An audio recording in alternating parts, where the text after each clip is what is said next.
Welcome to Northwest Connection. Tonight we're joined by a band that moves like mist through the cracks of Sheffield steel and stone. New Ghost don't just make music, they build mood, conjure space and leave you wondering what's just passed through your speakers. It's cinematic, it's spectral and it's rooted in the north. Let's get into it. Guys, welcome to Northwest Connection. Thanks for coming on. Would you like to introduce yourselves? You go first, Ellie. Hi everybody, I'm Ellie Richards, I sing in New Ghost. I am Chris Anderson and I sing and play guitar and write music in New Ghost. And how did the band come together? What's the story behind your formation?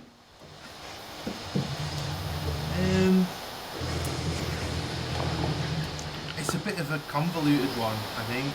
I'll try and make it as concise as possible. So it kind of started as a studio project, didn't it? I can't remember, when did you first record with us, Ellie? I think it was 2019, so it was just before, so I think, yeah, the band had kind of existed as a project prior to that. But it sort of became a more solidified band, I guess, around 2019. Yeah. And you're usually a six-piece, is it?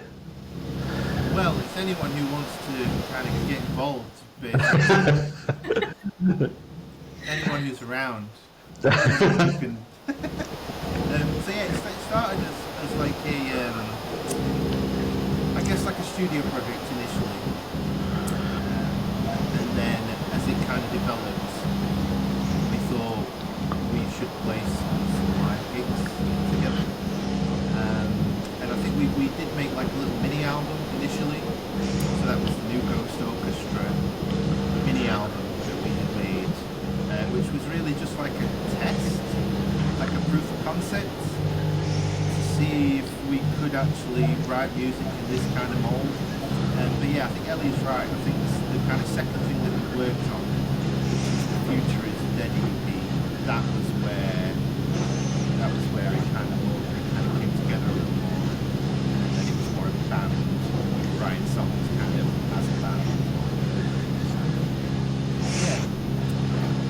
But the current lineup, so there's me, there's Ellie, there is Joe, Elizabeth, there is Taz on drums, and there is Nick, play anything put in his hands.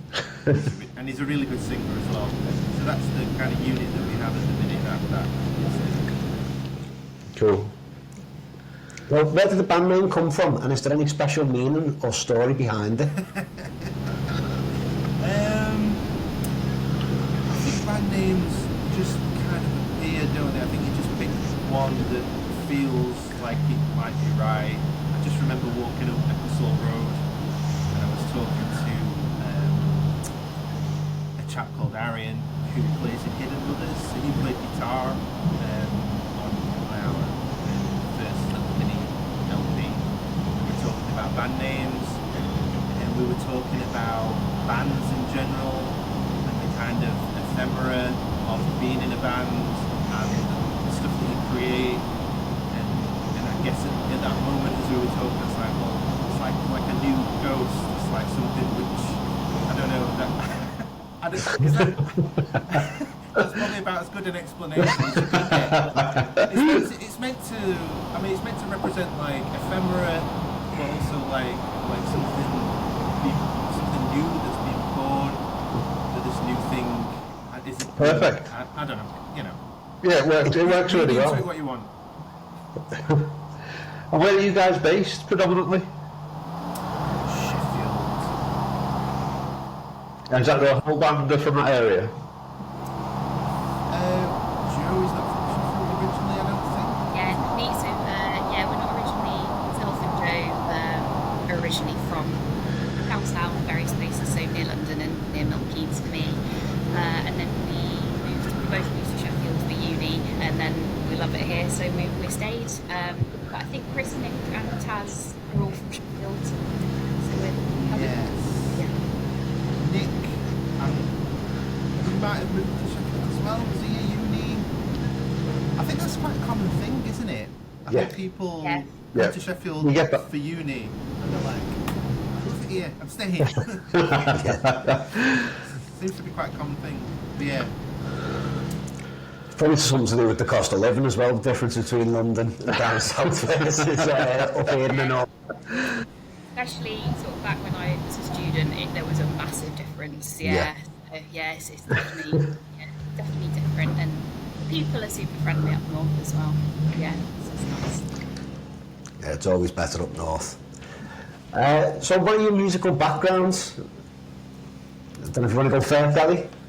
yeah, go on, Yeah, Ellie. so my background is maybe a little bit different. So I did quite a lot of singing as more like, I guess, like classical and musical theatre type singing when I was at school and at college. So it was more when I was younger that I did quite a bit of singing in choirs and things like that, solo work. Then I had quite a long gap in my life where I wasn't really, I loved going to gigs, I loved watching music, but I never really participated in any kind of bands prior to joining New Ghost, really. So I fell into it, I guess, a little bit by chance, really, because New Ghost were playing at, we were doing a gig as part of the Tramlines Fringe in Oh, yeah. Sheffield. Yeah. That was back in 2019. And we were looking, so Chris was looking to have some different kind of guest vocalists to join on songs, and some guest musicians to be involved in things. So I think, Chris, you knew Joe before, didn't you? And I think you kind of said, no, anybody that can sing on these tracks. So I just thought I'd have a go, and yeah, the rest is history, really. And I kind of got more involved as a band, and yeah, really enjoying it. But yeah, New Ghost is kind of my first exposure, I guess, to singing with more than just like a piano or kind of, yeah, a cappella. So yeah, it's quite new to it, really. It's very much my learning experience, but enjoying it. How about you, Chris? How did you get into music? So my little brother got a guitar when he was like maybe 15, 14, 15, in that kind of ballpark. And I'm quite competitive. And he started learning to play guitar. And I could see that people at school thought he was like cool because he was playing guitar. And he'd got like a whole new friend group. And I'm still very uncool, but I was really uncool at school, like no friends. And I was like, I'm not having this. Like, I'm gonna learn to play guitar to outdo him. So that's how it started.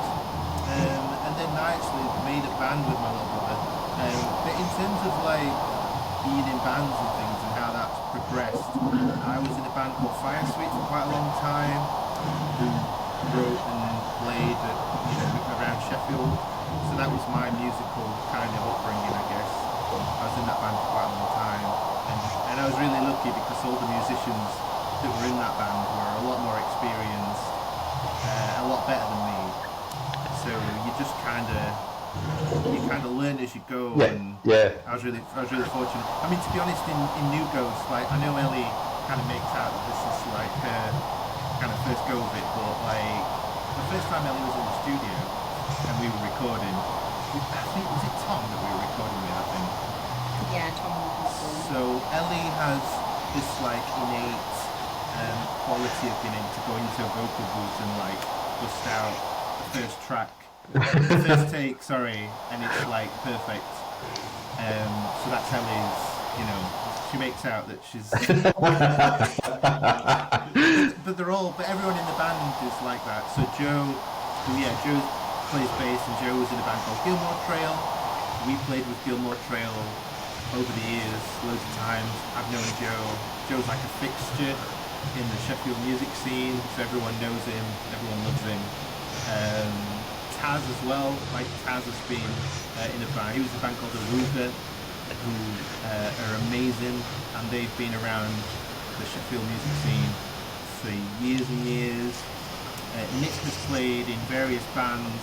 I think, has Nick got like a musical theatre background as well?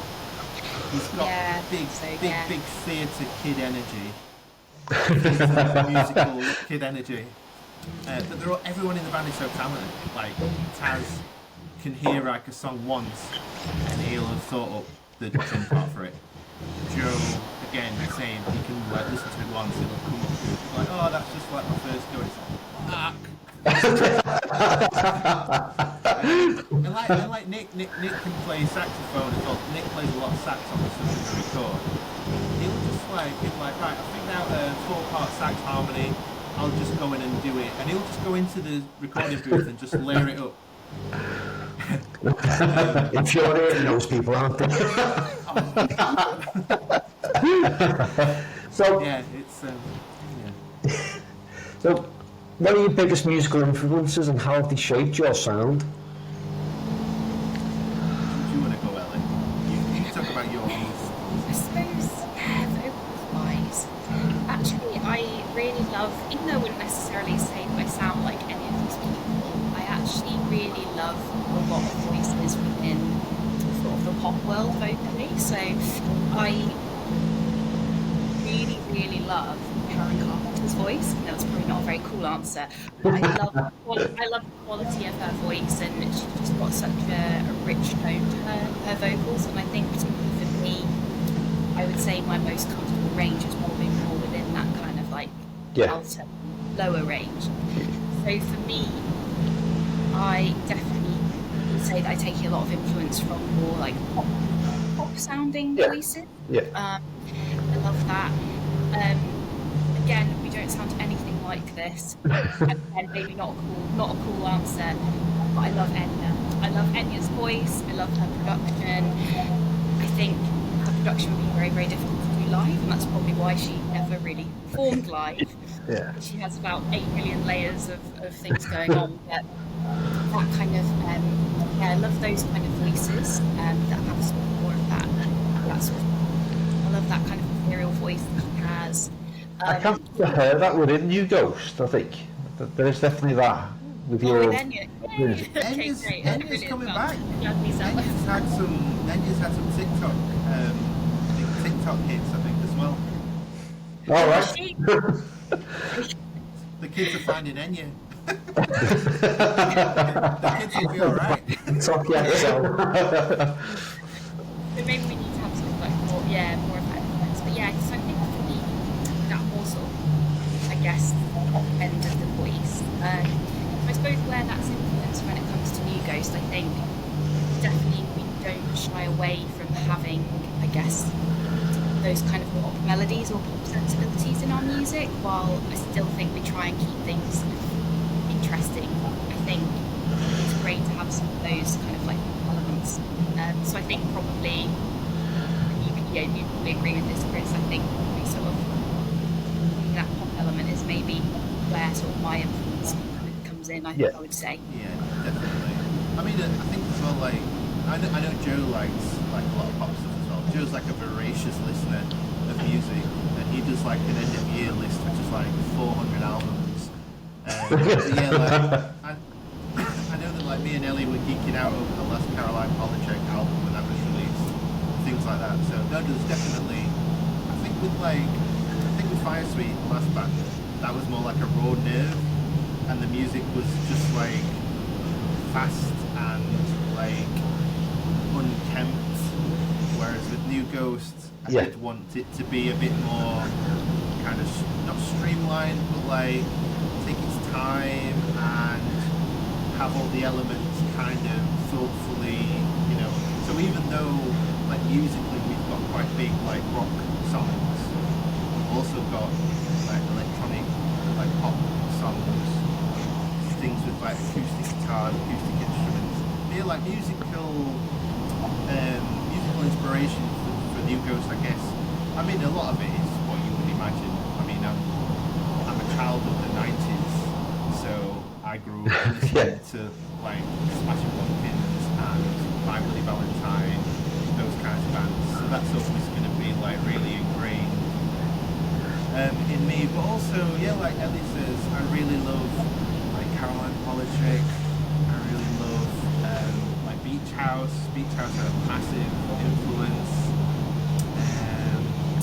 My mind's gone a bit blank now, but yeah. Also things that you wouldn't necessarily tribute to us, I listen to like all the time, like Boards of Canada, and the kind of war artists Yeah. as well, like Aphex Twin. That is, just for the kind of like atmosphere that they're able to create. So I think thinking about the kind of sonic picture, more like cinematic approach to it, instead of just like drums, bass, guitars. You know what I mean? Like, really want to incorporate influences that you wouldn't necessarily attribute to us, I guess. So, is there an artist that you love but would never want to be compared to? Ooh.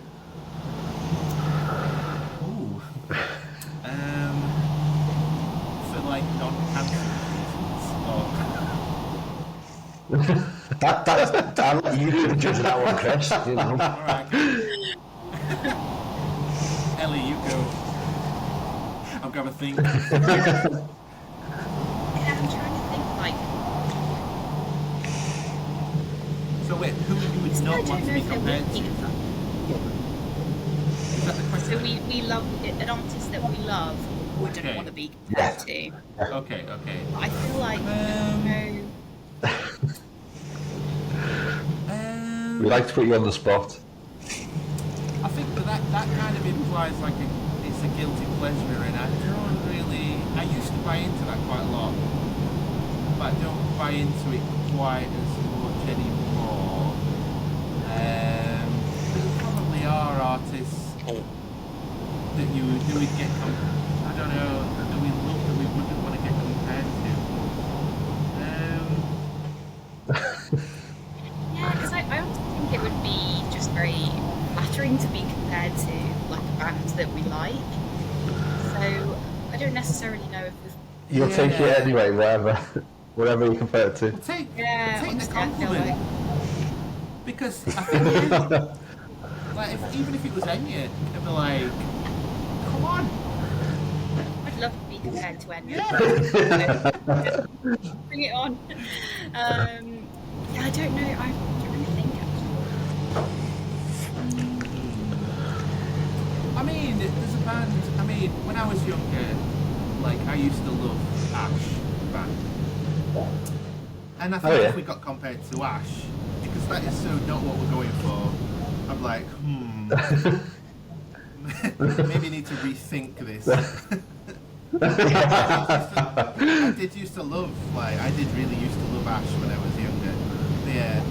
Yeah, I suppose that would be, getting compared to a band that you kind of moved past, maybe, that you loved when you were young. Yeah. That you kind of moved past.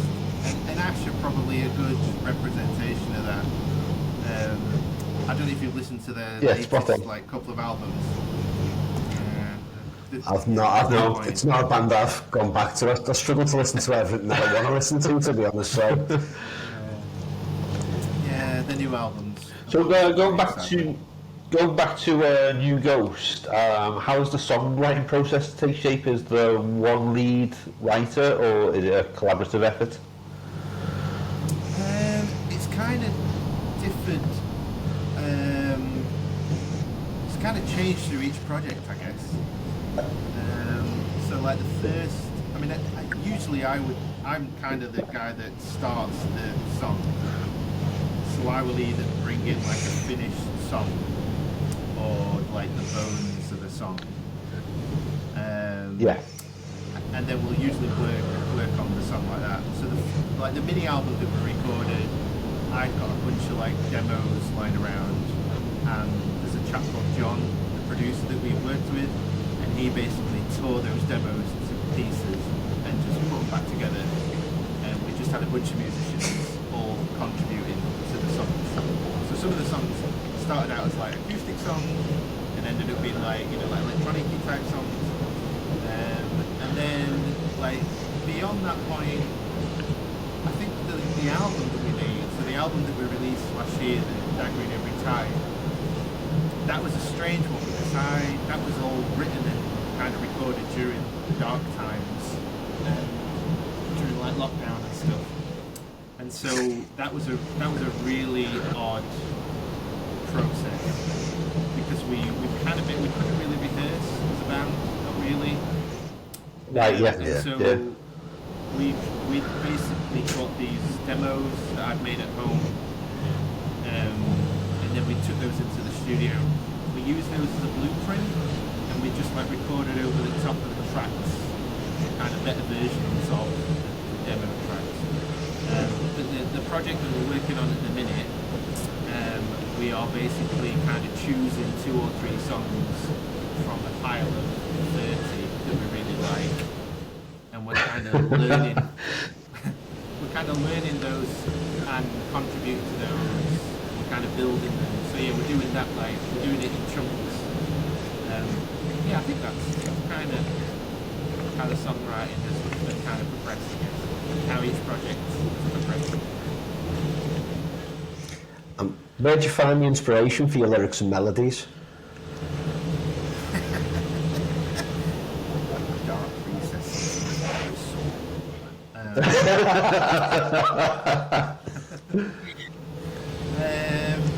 Man, I find lyric writing really difficult. Just so, like, soul crushingly difficult. It's usually the last thing Right. that kind of happens on the song. As Elliot would probably attest to, as we're like furiously scribbling lyrics down on a pad when she's like stood in the vocal group. I'm so sorry, Elliot. Yeah, lyrics are a tough one. I don't know how anyone else does it, but what usually happens is I'll just fill loads of notepads with lyrics. I've got 3 or 4 different like notepads, and so one is like they're really scrappy, just little lines, and I will transfer them as they become more complete. I'll put them into the next book until they are fully complete in like the last book. It's just like lyrics are captured, you know, on your phone when you're walking around. Yeah. You know, you might be in the shower, and something will just like pop in your head. So I just find lyric writing just so painstaking, because when you get it wrong, it's really like, I mean, I know like each individual element of the songs that you are writing and recording, any element of that is, if it's not very good, it's not going to be very good. But I think the lyrics in particular, if the lyrics aren't very good, it's really noticeable. You just so I think try to take as much time as possible to get them into a place where they feel right. But I mean, lyrics, they can be about anything. We've kind of moved. The last album was kind of like a concept record-ish, a little bit. And this new album that we're working on is definitely a concept album. I don't want to like spoil anything if anyone's bothered about spoilers, but like the last album was kind of about you know, like someone dying and kind of trying to find a loved one in an afterlife. That was kind of the concept of the last record. This record is very different. Revolves around different. It's quite cool actually having a concept that you can work towards lyrically. It does give you like that inspiration to. And it doesn't necessarily need to be like explicit as well. It doesn't need to be like, you know, this is an album about the moon landing or something. It can be more open-ended. But having something really does give you an anchor that you can kind of. In terms of melodies, well, that's a tricky one. I mean, like Nick and Ellie will often kind of embellish stuff which is there with like an array of like harmonies, and just make so anything that I make is just made that much better once we get in the studio. Once like Ellie and Nick and Taz and Joe have had their way with it, the song was like, I know if I can get a song to like that level, I know that if we get in the studio with it, it can, you know, we can take it to the next level. Yeah, melodies are tough. I mean, you just kind of, you know, I just fiddle, like anyone, just fiddle around with your guitar or your piano, and then just at it until something clicks, and then you can grasp hold of that tiny little thing, and then you just kind of keep going until you've got the next thing and the next thing and the next thing. So sometimes songs happen really quickly, and sometimes songs take 5 years to write. So, We're definitely a band who, especially when it comes to the melody side of things, a lot of what we do is very in the moment in the studio. So when we're sort of getting together and actually playing it and putting it down to record, we respectively look at it and say, oh, should we add this melody here? Should we add this layer to this area? So I think it's quite a,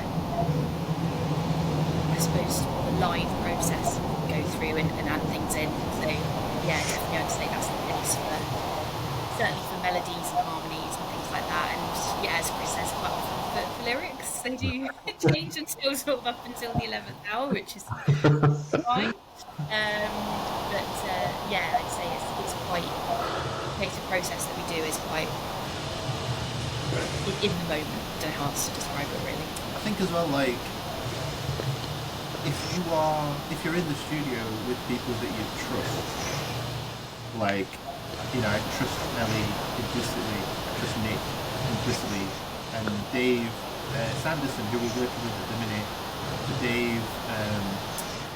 So he's like a Sheffield stalwart, but he's more known for the work he did with 65 Days of Static. Yeah. So he's worked with them over several projects, like quite big albums. And Dave is just someone that you really want to have in the studio. So you have like Nick and Ellie and Dave, and if we are recording like vocals and melodies, it's really cool just to have people in there. You know that they're just, what they come up with is just going to be like, oh yeah, that's right. that's the better version. So, given the fact that the project started as mainly a studio project, and you're now a live band as well, has the songwriting process changed at all in any way, shape or form, taking that step from being just a studio project to a live band? I think inevitably it has, yeah. And the biggest change was when Taz started drumming for us. Because Taz is just this like monster of a drummer. And so when you're in a room with him and you're playing music with him, it's just like getting hit in the face. Like with a big spade, it's just like slamming. So I think inevitably you write music to match that energy, I think. Yeah. So yeah, that's been one of the big. So yeah, we are writing music which is bigger sounding, I guess, than we have previously. Like I was listening to. We've got a bunch of recordings. We're about halfway through recording, I guess, maybe, for the thing that we're working on at the minute. I took the dog for a walk earlier and I was listening to them, and they just sound enormous. And Taz is one of the big drivers of that, because it's just like, yeah, you just have to match. You have to match him. That isn't the only kind of gear that he works in. Obviously, he can do anything. But that, particularly when we're playing big rock music with our big rock guitars and our big distortion pedals, it's just, yeah, it's an inevitability. So what's your favourite memory from a live performance so far? You go, Ellie. I think we might have the same one. I was getting to play at the Portals Festival last year. It was just incredible. The venue, Earth in Hackney, we got to play the kind of theatre venue, which was just amazing. It was this amazing hall, and I think just the experience of getting to perform at a festival like that was amazing. It was by far the biggest crowd we've ever had, and I think just that experience of getting to perform in such an iconic space was such an incredible experience. So I think, yeah, for me, that was definitely a highlight today. It was amazing. I would agree. I mean, that we knew it at the time. We knew when we were doing it that was going to be a special and the whole kind of. Because sometimes when you play gigs, like the before and the after can be horrible. Like sometimes Yeah. the traveling can be horrible. You know, even the gig can be really stressful itself. But this whole kind of thing was great. Like we all stayed with Ellie's folks, and it was just really cool. We just got to like hang out together as a band, and it was brilliant. Like, and then yeah, we played this incredible venue with other amazing bands that we all love, and so we were watching these bands, and yeah, it's just like it's perfect. I mean, we've had a few really good gigs as New Ghost. We don't play lots of gigs together, but when we do, I mean, they're usually pretty good gigs. But that was like a whole other kind of like level. Yeah. But I mean, we've played like Tramlines a couple of times, and we curated a stage for Tramlines one year, so that was really cool because we got to play with bands that we chose Nice. to play with, and that was I think that might have been our first ever gig, and that was the first time that we played our music live, so that was really exciting. But yeah, the Portals gig was a big deal. So how difficult was it for you to curate that stage? You know, getting the bands to play, picking bands, agreeing on which bands to pick. It was an absolute nightmare, and I would never do it again. I do not envy any promoter anywhere. It is a nightmarish occupation. Like the So choosing no the plans to do it bands- again. No, we'll probably never do that again. But it was just, I mean, it was really cool, and we got a bunch of bands that we really wanted to play, and most of the bands did want to play. We managed to get them, but it was just really difficult because like we were recording at the time as well, and so we were having to arrange, the gig and also do the recording and then get all of like the artwork done, and then it was just a lot of stress. And I was quite naive to it, so and there were a couple of bands who initially said yes.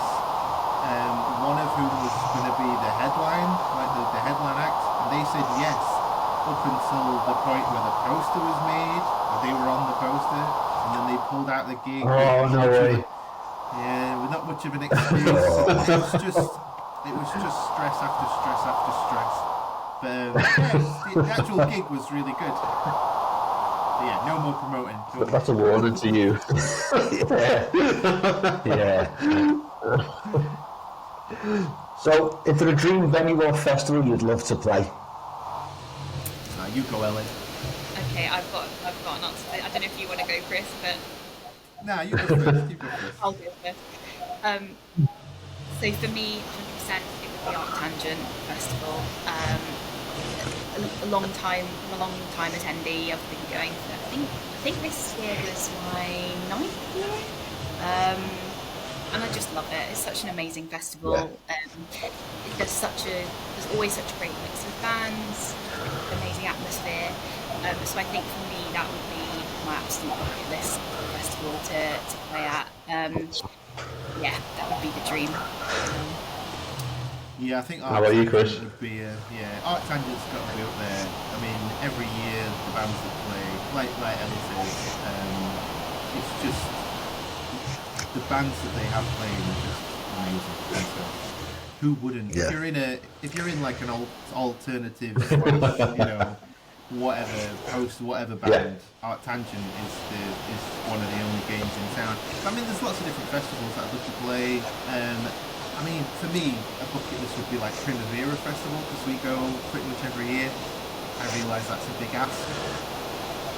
But yeah, Primavera in Barcelona would be like right up there for me. We've had that a few times. Yeah. But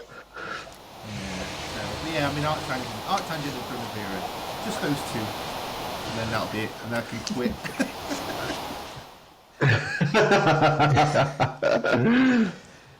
So, do you want to tell us about your most recent release and where you're up to with the next stages as well of your next release? Sure. So we released an album last September, I think.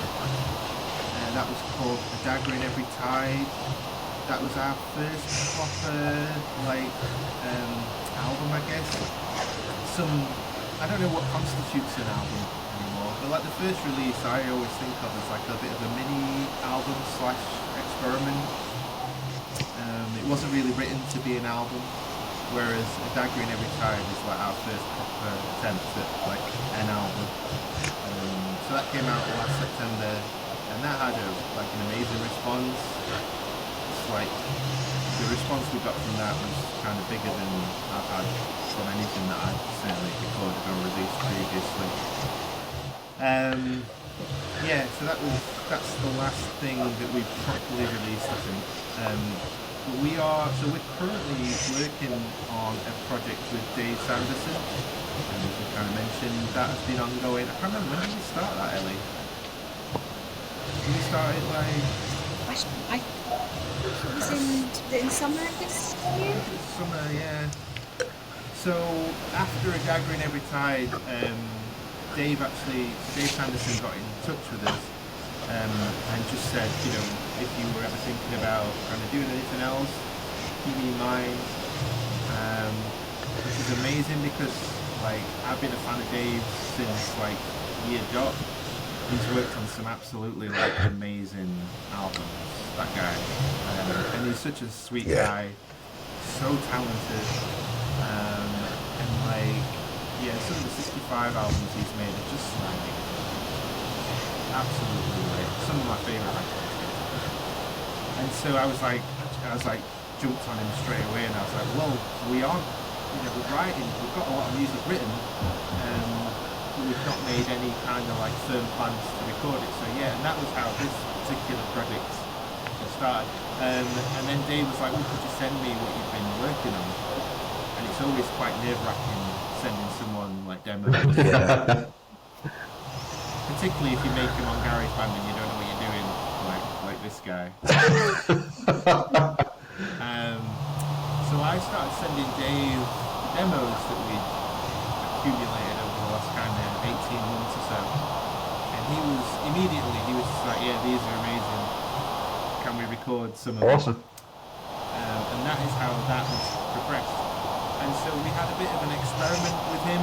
We went into the studio for a day or 2 days just to see, what the kind of relationship was like, what the energy in the room was like. Yeah. And immediately we knew, because we recorded 2 tracks with him at that session, and they both sound great. And so we knew straight away that this was the route to take. And so we've been working with him on and off for the last few months. We're doing it piecemeal because we don't have loads of money.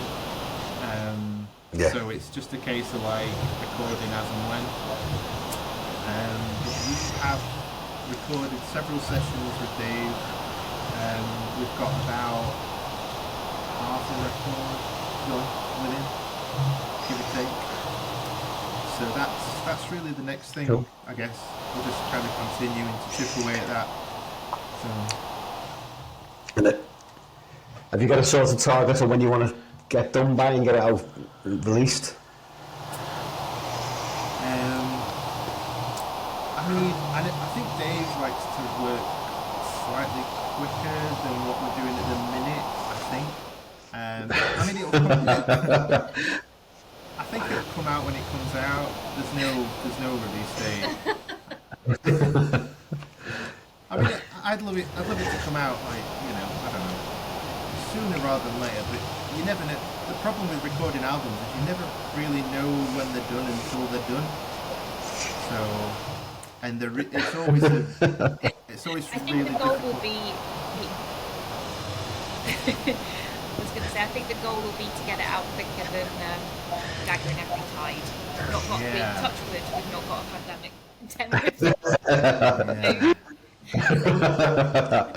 That was. We're going to move on to the fun section now. We're going to move on to the fun questions. So, if you can join any band, past or present, what would it be? Sorry, you broke up just as you were asking that. If you could join any band, past or present, which band would it be? joining any band, past or present? Yeah. Which band would you choose? You go first, Ellie. This actually I'm trying to think now.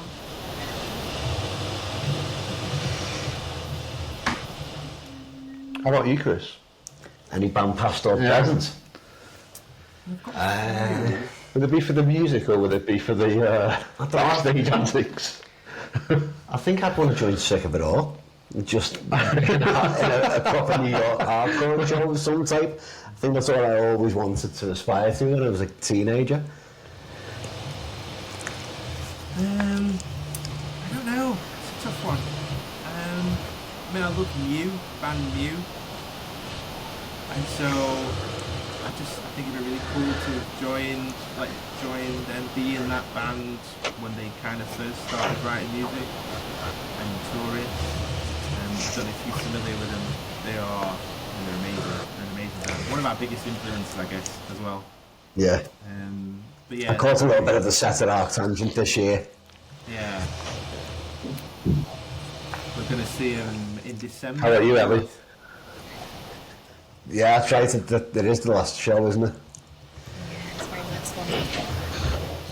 It's really difficult. I'd love to be, so I think because we bumped into you, Chris, didn't we, at Arc Tangent, and I think I was speaking about it then, but I love Carnival, so maybe if I could just be, if they'd let me just do backing or play the tambourine or something at Carnival, I'd love that, because I just love their music, and I love the kind of crowd reaction that they get as well. I feel like it's always just so joyful when I see them, so I'd love to play. It must be great to play in a band that gets such a reaction from people every time and they love it. So yeah, I'd be happy to just be in the background for them and just absorb that enjoyment. Yeah. What a band! I love Carnival. They're amazing. It's Got a new album out this month, actually. Oh, is it this month? Ooh, Yeah, this month. Yeah. I really like the new tracks that I've heard from it. So yeah, excited to finally get some new music from it. It's been a long. If you could only listen to one album for the rest of your life, what would it be?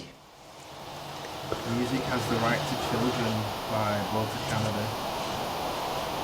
I listen to the album sometimes 3 or 4 times a week anyway. So yeah, I'd listen to that. That'd be the one album I'd take and listen to. It'd drive me nuts after 2 months, but that'd be the one. Shot myself a bit in the foot here because I might also say Carnival for this answer as well.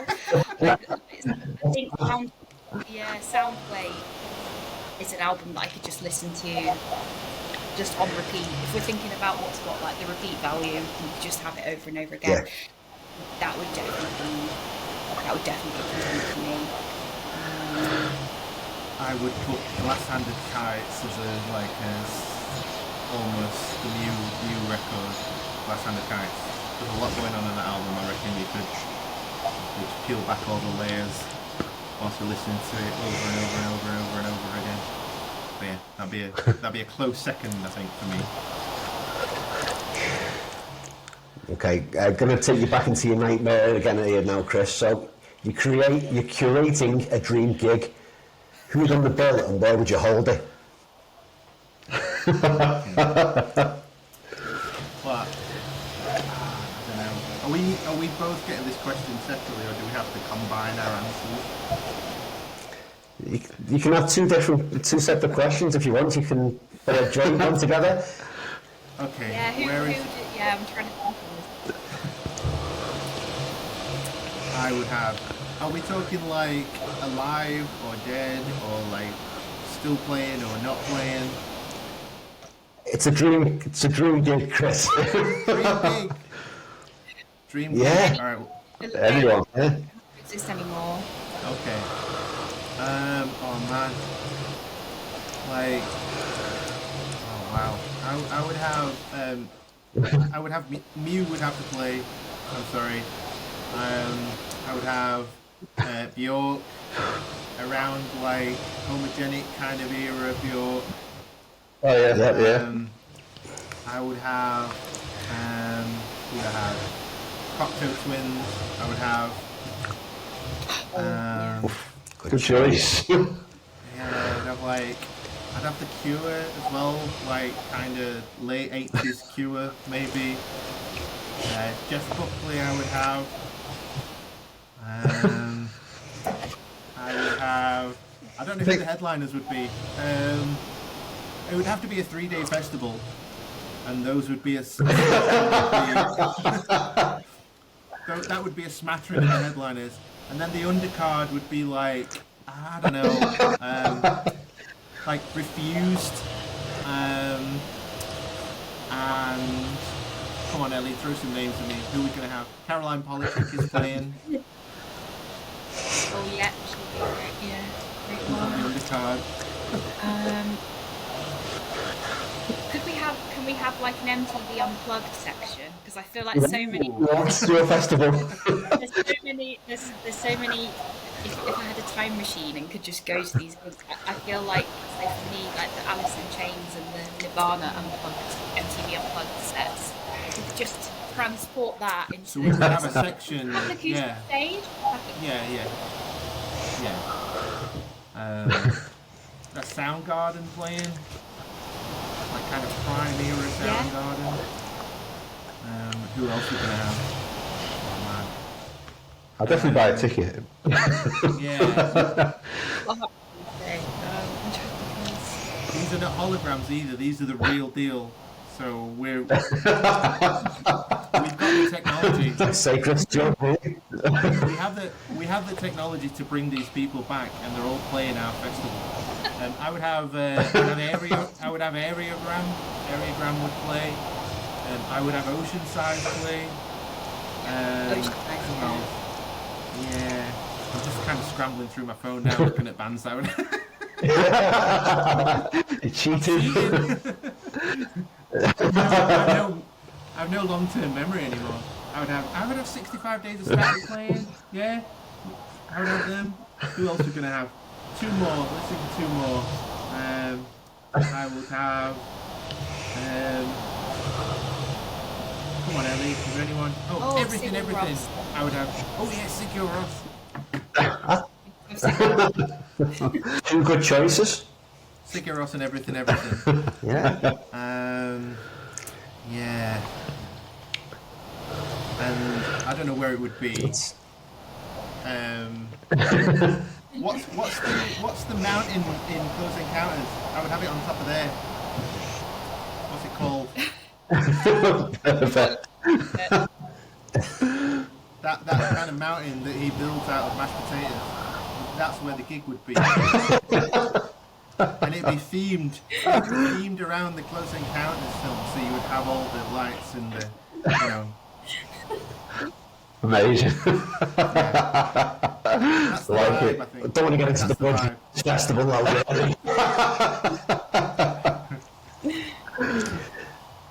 Have you got a current song that's on repeat? Yeah, so for me, I am really loving the new tracks that have come out from Health recently. So they've got a new album coming out in December. And their song Ordinary Lost has just been on repeat in my house. I've heard it so many times now. So yeah, I think probably for me, that's the track at the minute. That is Can't a stop very, listening to. that is a very good song. It's a bit of a normie answer, so I'm really, really sorry. But on the new Deftones album that they've released, there's a song called Infinite Source, and that is like It's incredible, isn't it? that album's great. It's like a great album, and it's a great like late career album as well. But I find when you're listening to albums from bands that you loved way back, they don't always capture that kind of excitement of the stuff that you loved back. You know, it kind of hunger is gone. But I remember I was cycling home from work, and that song came on, and it was just like full body goosebumps. That song is like amazing. That is an amazing song. So yeah, The Infinite Source by Deftones. Cool. We're going to move on to the quick fire questions now, just to finish off with. Vinyl or streaming? Vinyl. Probably streaming for me. Reverb or distortion? Reverb. A kind of a mixture of both. Just you know, maybe Okay, more distortion. we'll take that. A bit of both. Big festivals or intimate gigs? Intimate gigs. I think intimate gigs. Yeah, I like big festivals because of the atmosphere.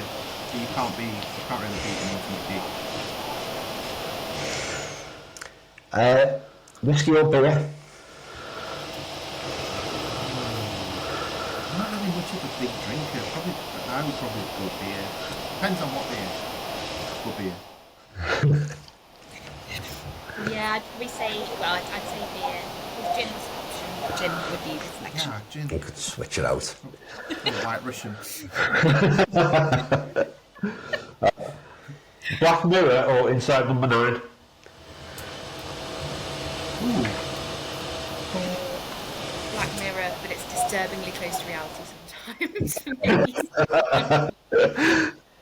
Yeah, I think I really do love Black Mirror, and when Black Mirror is really good, it's really good. I think Inside Number 9 is probably more consistent, so I think maybe Inside Number 9 probably has the edge.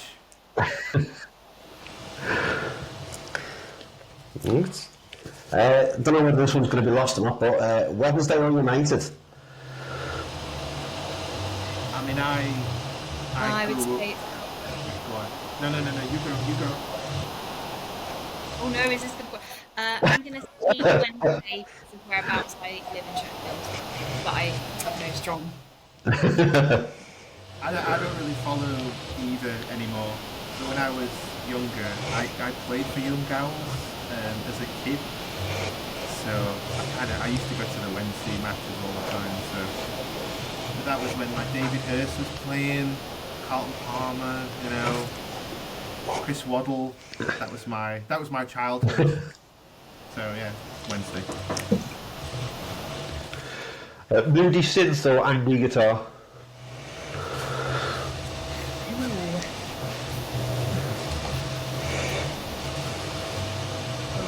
Must be both because like my At the dream same song's time. got them in there. Both at the same time. That's the dream combination. That's exactly what we're aiming for with what we're recording at the minute. Moody synths and angry guitars. Well, someone else said that, didn't they? Analog warmth or digital chaos? I think the thing is everything in moderation. Because any that are done poorly, it's going to sound rubbish. If you do it right, like if you listen to Health, their digital chaos is amazing. But equally, if you listen to albums that are recorded with that analog warmth and it sounds really good, then I don't know, I'll go with analog warmth for the purposes of this exercise. I might say digital. Good with that. And we'll go with the final question. A pickled onion dipped in chocolate fondue or a banana rolled in crushed pork scratchings? So as a veggie, it's gonna have to be the first option. It's got to be the banana for me, I think. I once got really poorly after it. I ate like a full jar of pickled onions once and it just got really poorly. I was a kid. This wasn't like last week. Right. Okay. Well, thanks for coming on, guys. Thanks for your time. No, thanks so much for having us. And is there anything you'd like to plug before we say goodbye? I don't think we've really got anything on the cards at the moment. I mean, just yeah, go and listen to our album. It's called A Dagger in Every Tide, and if you like bands like, I don't know, Smashing Pumpkins, Mew, kind of Cocktail Twins, My Bloody Valentine, Beach House, it's right in that kind of sweet spot. We're really proud of it. It took us a long time to make, and it sounds really cool. That's It's a great album. Keep your eyes open, because we are recording at the moment, and we're aiming to record more than we need for a record. So there is always the potential that we might just stick a song out or something. But yeah, go and check out the album. I think people will probably really dig it. Brilliant. Well, thanks again for coming on, guys. No, thank you so much for having me. Cheers. Thank you. Bye. Bye. I would just give that a minute now.